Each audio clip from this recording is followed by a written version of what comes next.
বন্ধুরি এই যে পাঞ্জাবিটা গায়ে লাগাইলাম, আজকে আমেরিকা থেকে আসলো, একজন পাঠাইছে। এই যে গড়িটা পরলাম, এই গড়িটাও একজন আমেরিকা থেকে পাঠাইছে। পাঠানোর পরে গড়িটা দেখলাম আসলে বাস্তব। এই আংটিটা দুবাই থেকে পাঠাইছে, আসলে সত্য। দুবাই থেকে আসছে, আমেরিকা থেকে আসছে, এটাও আমেরিকা থেকে আসলো। ও বন্ধুরি কেমন জানে লাগে, এই জামাটা গায়ে লাগাইলাম, কিন্তু আমার নবীর জামাগুলা, যে এই জামা নবীর কাছে পাঠাইছে, এইগুলা আমেরিকা না, লন্ডন না, সিঙ্গাপুর না, আরব না, মদিনায় না, এই জামা মুবারকটা আমার আল্লাহ নিজে বানাইছে। তাইলে একটা হিসাব করে দেখেন, যার কার সেই নবীর স্বয়ং আল্লাহ, যেই নবীর জামা মুবারকটা আল্লাহ বানাই, ওই জামা মুবারকটার রংটা জানে কেমন ছিল। নবীর গায়ে মুবারকে রমজানের রোজা যদি শেষ হয়, কেউ যদি রমজানের রোজা ঠিকঠাক মতো করতে পারে, অর্থাৎ শবে সাদেক থেকে নিয়ে সূর্য ডুবা পর্যন্ত রোজাটাকে যদি সে ধরে রাখতে পারে, সে যদি পানাহার এবং যৌনতা বর্জন করে থাকতে পারে, আল্লাহ রাব্বুল আলামিন তার রোজা শেষ হওয়ার সঙ্গে সঙ্গে তার জন্য আনন্দের ব্যবস্থা রাখেন। সে আনন্দটা কি? নবী করিম সাল্লাল্লাহু আলাইহি সাল্লাম বলেছেন, লিসসাইমি ফারহাতান, ফারহাতুন ইনদা ফিতরিহি ওয়া ফারহাতুন ইনদা লিকাই রাব্বিহি। রোজাদার ব্যক্তির জন্য আল্লাহর তরফ থেকে দুইটা সময় বিশাল আনন্দের ব্যবস্থা আছে। তার একটা হলো, বান্দা যখন ইফতার করে যে আনন্দ হয়, তার জীবনে অন্য কোনো খাদ্য গ্রহণ করার সময় এরকম আনন্দ সে পায় না। ইফতারের সময় যে আনন্দটা লাগে, জীবনে তো বহুবার আমরা খাই, এত খুশি অন্য কোন সময় লাগে? আমি বিয়ে পড়াইতে যে একটা ছেলেকে জিজ্ঞাসা করছিলাম, বাবা আজকে তো তোমার বিবাহ বন্ধন পবিত্র দিন, তো বলো সূরা ফাতিহা কি পার? অশোক মুখ ঘেমে গেছে। সাথে যে কোল দ্বারা থাকে দুলে ভাই, কথা কন, চেনেন আপনারা? হ্যাঁ, ওই দুলে ভাইরা বলতেছে, হুজুর আপনারে বিয়ে পড়াইলে মানুষ দেয় কত? আরে দেয় 500 1000। কয় হুজুর 2000 টাকা দেবো হুজুর, তাও বিয়েটা ভেঙে দেয়নি। ভেঙে দেন না। ও সূরা ফাতিহা কেন আমরা কেউ জানি না। বিয়ে করে বেড়াচ্ছে, সূরা ফাতিহা জানে না। আবার ওরাই ইন্টারভিউ নিবে আসে মেয়ের কাছে, মা তুমি কি কোরআন খতম করেছো? কথা কন না কেন? তোমার ছেলের খবর কি? তুমি তো মেয়ের কোরআন খতমের খবর নিচ্ছ, তোমার ছেলে কি কোরআন পড়তে পারে?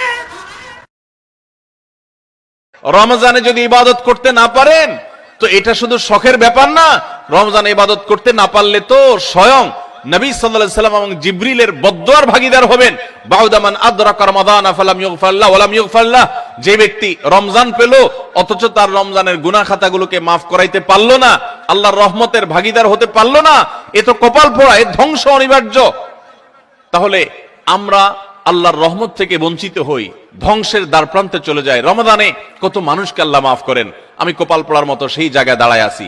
আগে যা ছিলাম রমজানও তাই, একটু রোজা রাখলাম, একটু ইফতার করলাম, একটু সাহারি খেলাম, একটু তারাবি টুকটাক পড়লাম, বাস এ হলো আমার রমজান।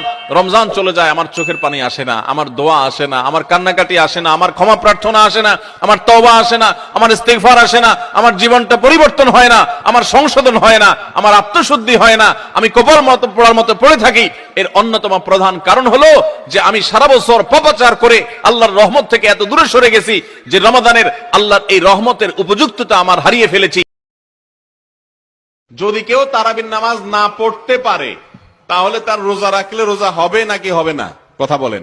তারাবি নামাজ যদি কেউ না পড়ে, তারাবির সালাত যদি কেউ না পড়ে, তার সিয়াম বা রোজা হবে? হবে। আমাদের দেশে মানুষ মনে করে যে তারাবি না পড়লে কি হয় না, রোজা হয় না। আসলে তারাবির সাথে রোজার সম্পর্ক নাই। তারাবি পড়লে সব হবে, কিন্তু তারাবি কেউ না পড়লে যে তার রোজা হবে না এমন কোনো কথা। আমি আইবার আগে দোকান ফাটো বইয়া কইছে না কিছু লোকে, আইতাছে রে গান গাউন্ডা আইতাছে, নাচুন্না আইতাছে, এর ওই দেখবেন ফাঁকে ফাঁকে বইয়া তাহিরি বাপের ওয়াজ উনতাছে।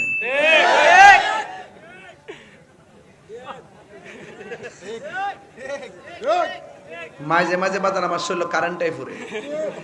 আমি যে ফোনে 2 ঘন্টা এখন চিল্লাইলাম, ফোনে 2 ঘন্টা যে চিল্লাইলাম, কইতার বেনটা দলিলের বাইরে একটা কথা কইছি? আপনার হেদায়েতের বাইরে কোনো কথা বলছি? প্রসঙ্গ করবে কিছু শান গেছি, শানটাও আধা ঘন্টা ওয়াজের শান। যখন আমরা সময় কুলাইতারি না, তখন ওয়াজের সাথে মিলাই একটা শান গাই, অর্ধেক ওয়াজ কাবার হয়। এই যে বল সাজিয়ে গুজিয়ে দে ও সাজিয়ে গুজিয়ে দে মোরে, এটা কি একটা এত বড় গজলের ওই যে জুয়েল ভাই গাইতো গজল, আল্লাহু আকবার, এই জুয়েল ভাই গাইতো ওই চেয়ারম্যান বলাকোটের। আজকে মরলে কালকে 2 দিন, পরের দিন কেউ কাঁদবে না।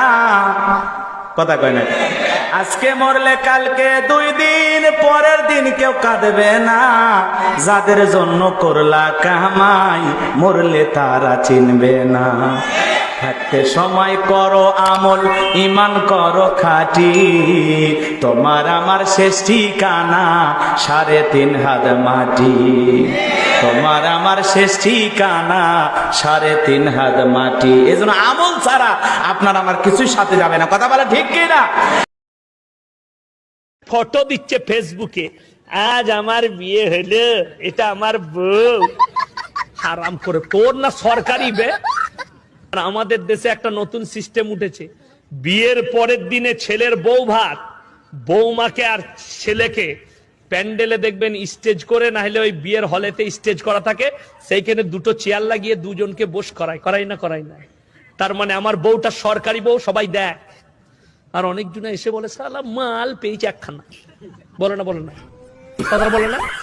এটার নামই হচ্ছে ব্যভিচারের গুনাহ, এটার নামই হচ্ছে গুনাহ, এটার নামই হচ্ছে জিনা। কেন?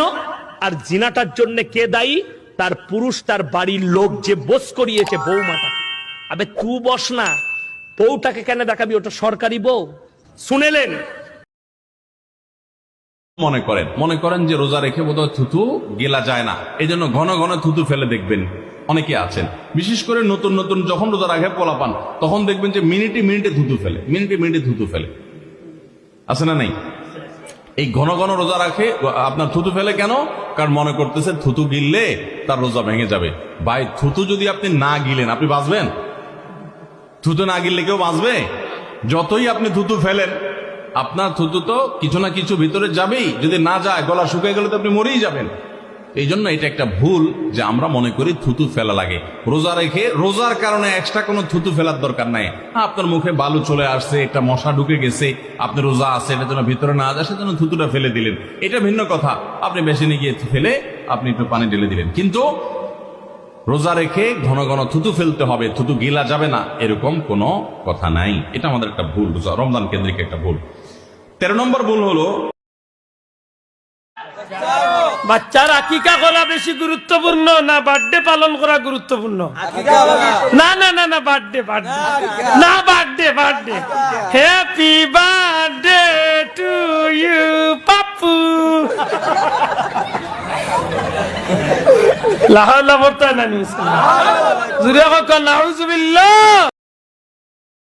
ঘর জামাই থাকা যাবে কিনা এ সম্পর্কে শরীয়তে কি কোনো উৎসাহিত করা হয়েছে?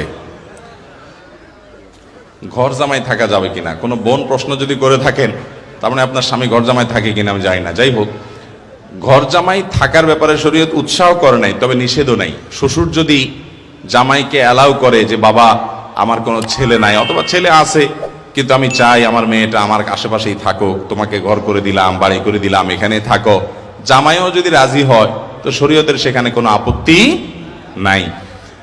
আল্লাহ নবী মুসা আলাইহিস সালাম 10 বছর ঘর জামাই ছিলেন। মুসা আলাইহিস সালামের শ্বশুর কে ছিলেন? শুআয়ব আলাইহিস সালাম। শুআয়ব আলাইহিস সালামের মেয়ে বিয়ে করেছেন কে? মুসা আলাইহিস সালাম। তো মেয়ে বিয়ে করার পরে মোহর পরিশোধ করার জন্য 10 বছর ধরে কাজ করছে। দেখেন, এখন তো মহিলাদের মোহর দেন না আপনারা, নবী হইয়া 10 বছর কাজ করে বউয়ের মোহর পরিশোধ করছে, চিন্তা করেন।